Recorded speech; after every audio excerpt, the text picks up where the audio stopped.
I'm standing in Rigby Road tram depot, which is one of the best kept secrets in Blackpool. It's been home to the fleet of trams behind me for 86 years, and we want it to be home to them for another 86 years. We have great aspirations in the future to restore this building and turn it into both a museum, a new workshop and a stabling area for these trams to reside in. But we've got a problem, and our immediate problem is the roof. It's in a terrible condition and we need to replace it at the earliest possible opportunity because we won't be able to continue to operate the trams in the meantime if we don't do something now. We need £1 million to achieve that, and that's where you come in. I'm looking for 1 million people all around the world who can provide us with £1. And if you can't provide us with £1, pass the message on to your friends, your family, your relatives, and get that message out there. We need your help.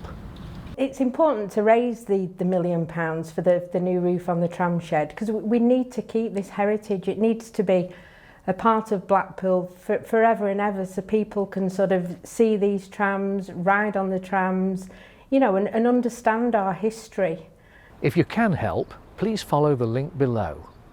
And thank you.